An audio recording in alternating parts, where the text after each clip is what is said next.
가족들 좀 인사를 시키는 시간들을 갖도록 하겠습니다. 오늘 말씀은 우리 이제 미가서를 마무리하는 그런 이제 6장의 말씀인데요. 오늘 이 본문은 우리가 잘 알고 있는 말씀입니다. 당시 미가 시대는 북이스라엘은 이제 아시리아에 의해서 이제 거의 이제 멸망을 향해 가던 시절이었고, 또 유다 또한 이런 북이스라엘을 닮아서 우상을 숭배하고 또 영적으로 이렇게 영적인 지반이 무너져 버린 그런 안타까운 시대였습니다. 특별히 유다 백성들은 그럼에도 하나님 앞에 제사를 드리고 우리처럼 예배를 드렸어요. 그러나 예배를 드리면서도 그들의 마음은 콩밭에 가 있었던 거죠. 예배를 하나님께 드리면서도 마음은 세상에 가 있고 세상에서 잘 먹고 잘 사는 삶을 더 사랑하고, 그러다 보니까 세상의 부귀와 축복을 주는 세상의 그런 어떤 우상들을 같이 이렇게 끌어안고 하나님도 예배하고 내가 좋아하는 물질과 쾌락과 또 세상의 우상도 같이 이렇게 끌어안는, 오늘날 말하면 좀 이렇게 다원론적인 그런 신앙들을 갖고 있었어요. 자, 그러니 하나님이 기뻐하시겠습니까? 여러분, 부부관계가, 하나님과 우리 사이가 이제 영적으로는 부부관계잖아요. 아버지와 자녀의 관계도 되지만 하나님은 우리를 거룩한 신부로 여기신단 말이죠. 자, 그런데 신랑과 신부가 서로를 향해서 서로를 독점적으로 사랑해야 되는 관계잖아요. 그런데 결혼 전처럼 결혼한 남자가 이 여자 저 여자를 이렇게 계속 바라보고 기웃거리고 만나고 그러면 여러분, 결혼한 배우자가 어떻겠습니까? 예, 그거는 안 되는 거죠. 이 이스라엘 백성들이 그러고 있었던 거예요.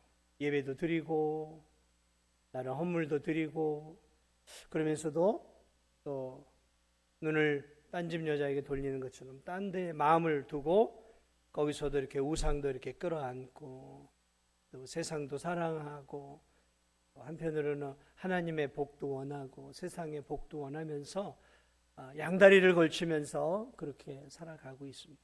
여러분, 그런 남자를 아내가 용서할 수 있겠습니까? 마찬가지죠. 하나님도 마찬가지죠. 거룩한 신부된 이스라엘 백성들이 하나님만을 독점적으로 사랑하는 게 아니라 눈을 자꾸 딴 데 돌리고 있는 거예요. 그러니 하나님이 기뻐하시겠냔 말이죠. 그래서 하나님이 그들에게 뭘 내리셨냐면 벌을 내리셨어요. 진노하셨어요. 벌을 내리셨어요. 돌아와라. 그건 아니다. 그건 아니다. 왜 세상을 더 나보다 더 사랑하느냐? 왜 이방 여인을 더 사랑하느냐? 나를 사랑해라, 나를. 하나님은 정당한 요구를 하셨어요. 그럼에도 이스라엘 백성들은 우상을 사랑하면서 세속화되어진 거죠. 그러다 보니까 그들의 삶이 엉망이었어요. 그래서 이 미가서에서 가장 중요한 포인트가 뭐냐면 그들이 삶 속에서 공의를 잃어버렸어요. 정의를 잃어버렸어요. 하나님은 공의의 하나님이고 정의의 하나님인데 이스라엘 백성들이 공의를 잃어버렸어요. 그래서 지도자도 판사도 심지어는 제사장도 공의를 잃어버렸어요. 자기 마음대로 자기에게 잘해주고 돈을 주고 이렇게 아부하는 사람들에게는 판결도 잘해주고 힘없는 사람들에게는 탐욕스럽게 짓밟아 누르면서 기름 짜듯이 못된 짓을 하면서 그들의 어떤 것들을 탐욕스럽게 취하고, 힘 있는 자들에게는 아부하고 아첨하고, 그러면서 나라가 공의를 상실해 갔어요. 올바름이 없어요. 올바름이 사라져버린 거죠. 탐욕스러운 나라가 된 거예요. 탐욕. 그래서 오늘 이 본문이 바로 그 이야기를 하고 있는 거예요. 무슨 얘기를 하냐면 주님이 그런 얘기를 하는 거예요. 야, 내가 너희들에게 벌을 내린다고 지금 너희들이 어떻게 하나님 우리에게 이러실 수 있습니까? 우리가 하나님께 예배도 드리고 헌금도 드리고 봉사도 하는데 어떻게 하나님 우리에게 진노를 내리시고 벌을 내리십니까? 하나님이 그런 거예요. 그래? 야, 너희들이 지금 예배를 잘 드리고 있냐? 좋아. 그런데 너희들의 지금 삶이 뭐냐? 예배를 잘 드리면, 나를 잘 섬기면 삶이 달라져야 될 거 아니냐? 근데 지금 너희들의 삶이 뭐냐? 지금 주님이 지적하고 있습니다. 아니 주님, 아쉬우면 말씀하세요. 에? 헌금이 모자라면 말씀하세요. 우리가 헌금 더 드릴게요. 양이 좀 부족하세요? 그럼 양을 더 잡아 드릴까요? 기름이 부족하세요? 그럼 기름을 좀 더 드릴까요? 하나님 말씀하세요. 원하는 대로 양을 더 잡으라고 하면 양을 더 잡아서 제사를 더 드리고, 기름이 더 필요하면 더 많은 기름을, 최고의 기름을 더 올려드릴게요. 말씀하세요. 이러면서 지금 하나님 앞에 거래를 하고 있는 거예요. 거래를 하고 있는 거예요. 원하는 거 말씀하세요. 그럼 우리가 다 해드릴 테니까 대신에 우리 좀 편하게 해주세요. 하나님이 지금 기가 막히게 하는 거예요. 지금. 그 이야기예요. 6절에 그 이야기를 하고 있는 거예요. 내가 무엇을 가지고 여호와 앞에 나아가며 높으신 하나님께 경우 내가 번제물로 된 1년 된 송아지를 가지고 나아갈까? 하나님, 1년 된 송아지. 여러분, 이 1년 된 송아지는 스테이크로는 최고 아닙니까? 고급이에요, 고급. 이 최고의 스테이크를 만들 수 있는 이 최고의 비싼 송아지를 올려드리면 만족하시겠어요? 아니면 양을 더 잡아드릴까요? 천천히 양. 만만의 강물 같은 그 최고급 기름을 올려드릴까요? 뭘 원하십니까? 아니면 저 이방 나라, 이방 신을 믿는 자들이 신을 달래기 위해서 자신의 자식이나 맏아들을 잡아서 이런 불타서 제사를 올려드리는데 우리도 자식 잡아서 제사 올려드릴까요? 그러면 우리한테 잘해 주실랍니까? 지금 하나님께 딜을 하고 있는 거예요. 그러니까 하나님이 내가 기름의 굶주린 자냐? 내가 어린 양의 굶주린 자냐? 너희들이 드리는 그 헌물에 내가 굶주린 자냐? 내가 돈에 눈먼 자냐? 그러면서 하나님이 이들을 지금 책망하고 있어요. 너희들은 헌금을 좀 많이 하면 내가 더 기뻐할 것 같고, 너희들은 기도를 좀 많이 하면 내가 기뻐할 것 같고, 너희들은 예배 시간 안 빠지고 잘 드리면 하나님이 내가 기뻐할 거라고만 생각을 하는구나. 그래, 그것도 중요하다. 형식적인 제사와 예배, 헌물도 중요하다. 그러나 내가 정말로 너희들에게 원하는 것은, 그거보다 더 원하는 것은 너희들이 내 자녀라면 나를 닮은 삶을 살아가는 것이다. 근데 너희들은 그런 삶은 다 제껴두고 지금 헌금과 예배와 그런 봉사로 나하고 지금 승부를 지려고 하는구나.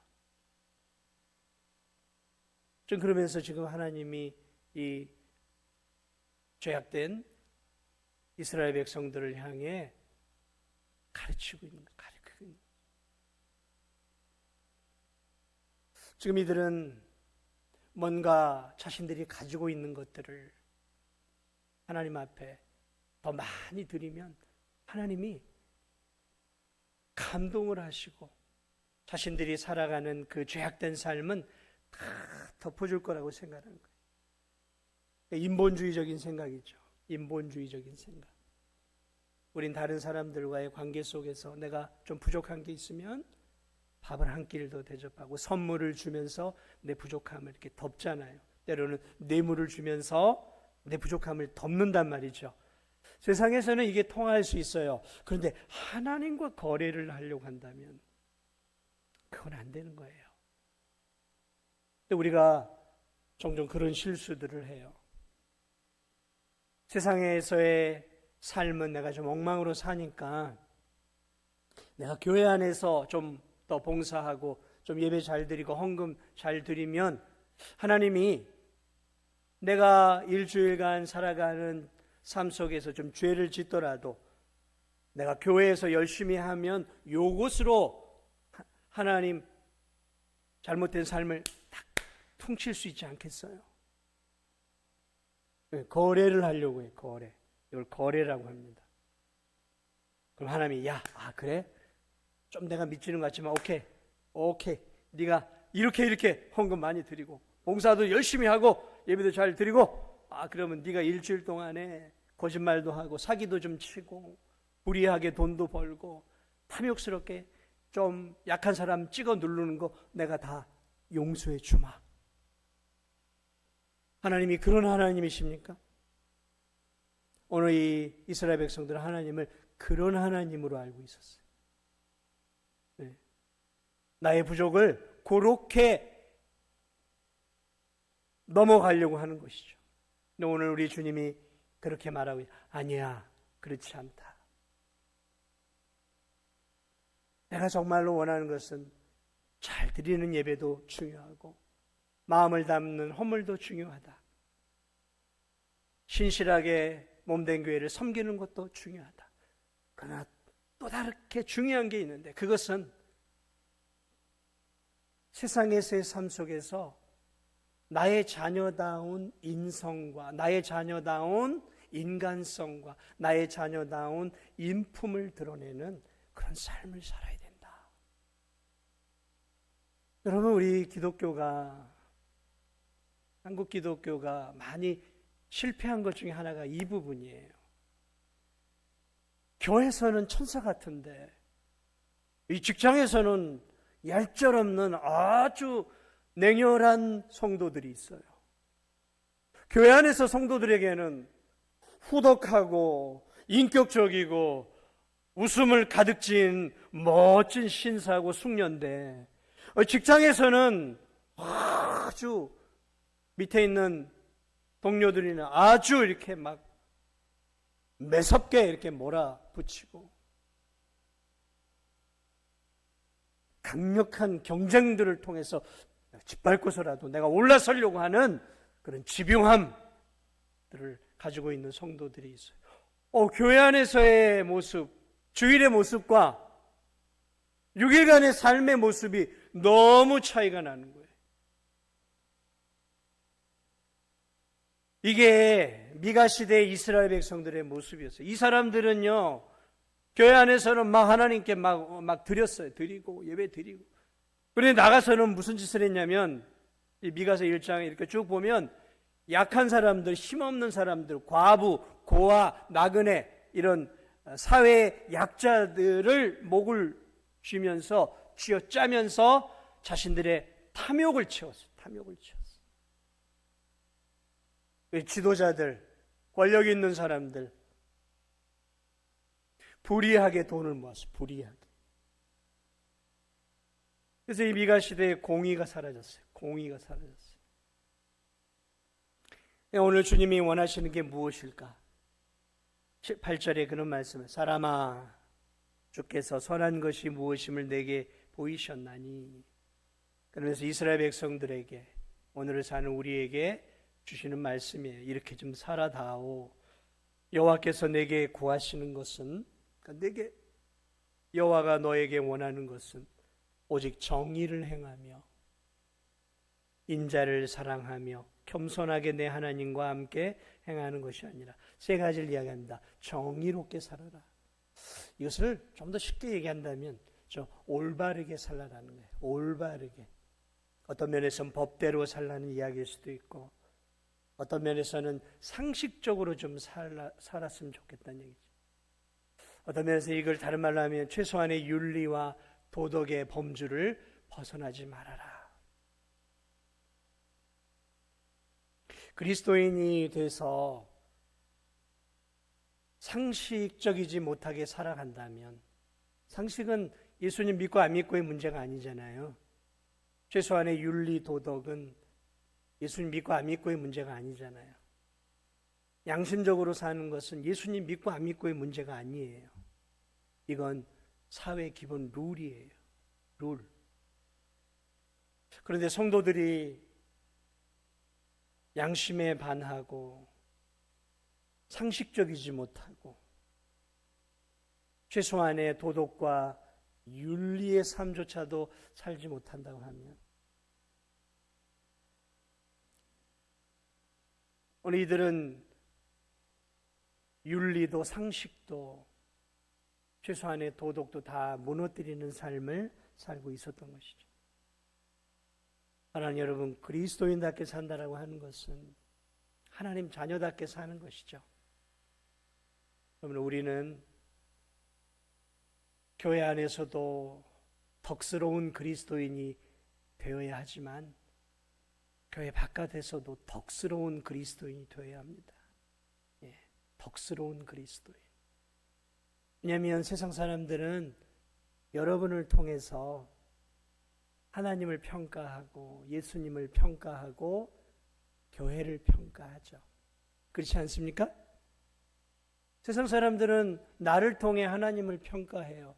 내가 30점이면 30점짜리 인생이면 세상 사람들은 하나님도 30점을 매겨요. 내가 20점짜리이면 교회도 20점으로 매기더라고요. 근데 내가 80점짜리면 사람들은 교회와 하나님을 80점으로 봐요. 그래서 우리에게 중요한 것은 정의죠. 올바름이에요. 올바른 삶. 올바른 삶이죠. 부도덕하지 않고 비윤리적이지 않고 최소한의 상식과 최소한의 도덕과 최소한의 윤리 그리고 한 걸음 더 나아가서 사회법과 도덕법과 또 성경의 하나님의 말씀의 법을 따라서 살아가는 그런 정의로운 사람, 불의하지 않는, 불공정하지 않는 사람, 불법을 저지르지 않고 편법을 쓰지 않고 세상 속에서 저 사람은 참 정직해, 저 사람은 참 진실해, 저 사람은 정말 법 없어도 살 수 있는 사람이야. 그런 올바름이죠. 그것이 하나님의 속성이에요. 하나님 속성.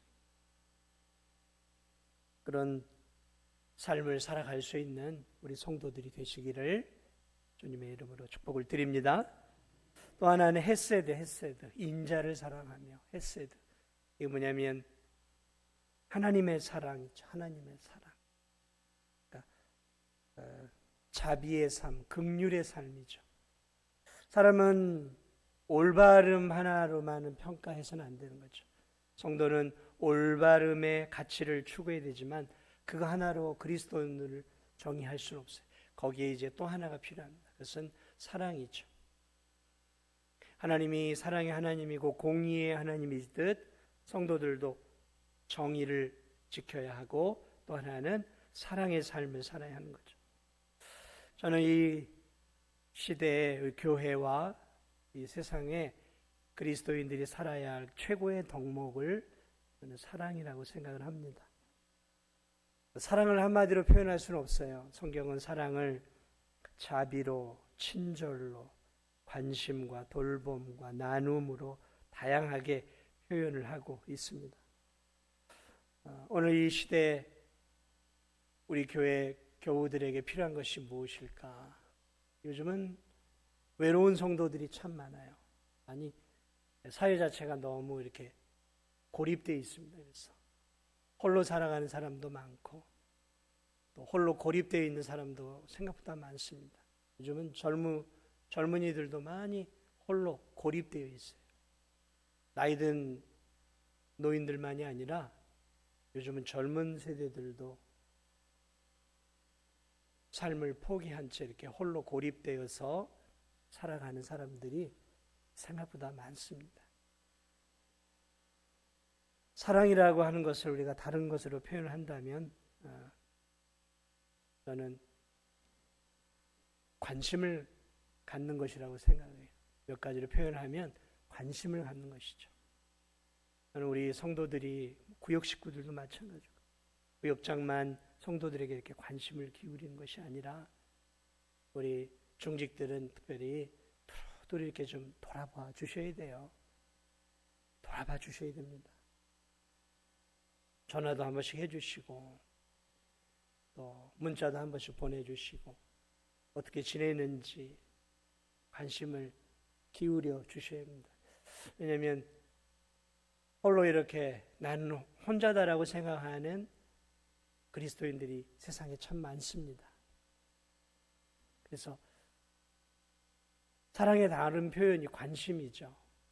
우리가 매번 전화할 수 있고 또 만나서 차까지 한 잔 마실 수 있다면 그것만큼 좋은 게 없죠. 그게 늘 어렵다 한다면 전화 한 번이라도 해주시고 또 문자라도 이렇게 해주시면서 요즘 어떻게 지내는지 서로가 이렇게 관심을 기울여 준다면 홀로 외로워서 이렇게 슬퍼하며 인생을 자포자기하는 그런 주변 사람들이나 성도들은 생기지 않을 것이라고 생각합니다. 하나 더 나아간다면 관심과 아울러 친절이죠. 친절한 삶. 성도들은 친절을 잘 베풀어야 돼요. 먼저 인사하고 먼저 말 한마디 따뜻하게 나누어 주고 작은 거 있으면 내 거 하나라도 이렇게 나누는 성도들. 교회 안에 보면 그런 분들이 이렇게 계셔요. 참 그런 분들 보면 천사들 같아요. 이렇게 내 것을 자꾸 나눌 줄 아는 성도들. 좀 이렇게 돌아보면서 이렇게 자신의 주머니를 털어서 이렇게 차도 사고 밥도 사고 또 관심도 기울여 주고 그런 성도들이 있어요. 참 귀한 하나님의 성품이다.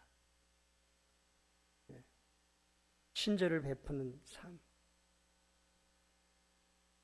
그래, 한 걸음 더 나아간다면 관용하고 용서하는 것이죠. 최고의 사랑은 관용하고 용서하는 사랑이죠. 용서하는 사랑. 관용하는 거죠. 좀 잘못한 분들이 있더라도 넉넉하게 이렇게 좀 받아주는 거죠. 받아주는 겁니다. 관대하는 거죠. 관대함. 좀 관대하셔야 돼요. 우리 믿음을 가지고 예수님의 사랑을 경험한 성도들은 참 관대해야 돼요. 작은 거 하나 가지고 토라져서 그것 때문에 1년이고 2년이고 관계가 틀어지고 그것은 참 관대함의 모습이 아니죠. 사랑은 제가 볼 땐 관대함이에요. 관대함. 누가 다 잘할 수 있겠습니까? 그리스도의 사랑으로 이렇게 넉넉하게 그냥 품어주는 거죠. 그리고 한 걸음 더 나아가 용서해 주는 거죠. 용서. 예수님의 사랑의 극치는 용서 아니겠습니까? 용서. 십자가에 우리의 죄를 대신 지시고 죽으신 그 십자가의 용서의 사랑. 우리가 그 사랑을 받았기에 용서한 거죠. 인자를 사랑하며 사랑의 삶을 사는 거죠. 마지막으로 하나님이 이 시대와 오늘 우리에게 원하는 것은 겸손하게 하나님과 함께 행하는 것이죠. 겸손하게 자기를 낮추고 내 자아를 내려놓고 늘 하나님의 뜻을 묻는 것이죠. 우리는 이제 우리 마음대로 계획하고 우리 마음대로 결정하고 우리 마음대로 뭔가를 하려고 해요. 그러나 주님이 원하시는 삶은 자아를 내려놓는 거죠. 주님이 나에게 원하시는 것이 무엇인가 기도하고 주님이 내게 원하시는 삶은 무엇인가. 이 진도중앙교회 안에서 주님은 내가 어떻게 섬기기를 원하시는 것일까 묻는 거죠. 물어야 돼요. 기도죠. 그냥 내가 느끼고 생각하고 계획하는 대로 가기보다는 우리가 한 번쯤 그렇게 기도하면서 물어야 돼요. 하나님, 내가 2026년도에는 하나님 내가 어떻게 살기를 원하십니까? 하나님, 내가 이런 것들을 해보려고 하는데 이렇게 하는 것이 맞는 것일까요? 물어야죠. 네, 물어야죠. 왜 물어야 됩니까? 하나님이 우리의 주님이시잖아요. 우리의 주잖아요. 주. 우린 그분의 자녀고 그분의 종이잖아요. 주님이라고 하는 건 뭐예요? 나는 종입니다. 주님 불러놓고 내가 원하는 대로 살면 주님이 더 이상 주님이 아니죠. 그렇죠? 주님, 이거 해주세요. 이거 해주세요. 그러면 주님이 아니라 종이잖아요. 주님이라고 불렀으면 우리가 주님, 내가 어떻게 살아야 하겠습니까? 이렇게 하는 것이 맞습니까, 주님? 주님이라고 불렀으면 물어야 되는 게 주님이죠. 주님, 이거 주세요. 주님, 이거 필요합니다. 주님, 이거 당장 해결해 주세요. 그건 주님이 아니죠. 주님이라고 하면 물어야 되는 거예요. 물어야 되는 거예요. 묻지 않고 내 것을 자꾸 요구하는 것은 주님이 더 이상 주님이 아니라 내 삶의 필요를 돕는 그저 도우미에 불과한 것이죠. 그렇지 않습니까? 이스라엘 백성들이 그런 거예요. 말은 아버지 하나님 주님이라고 불러놓고 자신들이 원하는 대로 살아갔어요. 원하는 대로. 말과 삶이 다른 거죠. 오늘 우리가 이런 실수를 하며 살고 있지는 않나 모르겠습니다. 주님, 겸손하게 하나님과 함께 행하는 것. 묻고 이것이 하나님의 뜻이라면 겸허하게 내 자아를 죽이고 하나님의 뜻을 따라가는 것이죠. 교회 안에서 어떤 일들을 할 때, 어떤 일들을 맡겨줄 때 내가 하고 싶은 것만을 하려고 하지 마세요. 왜 내가 하고 싶은 것들 먼저 물어보세요. 주님, 내가 이걸 해도 되겠습니까? 주님, 나 이거 하고 싶습니다.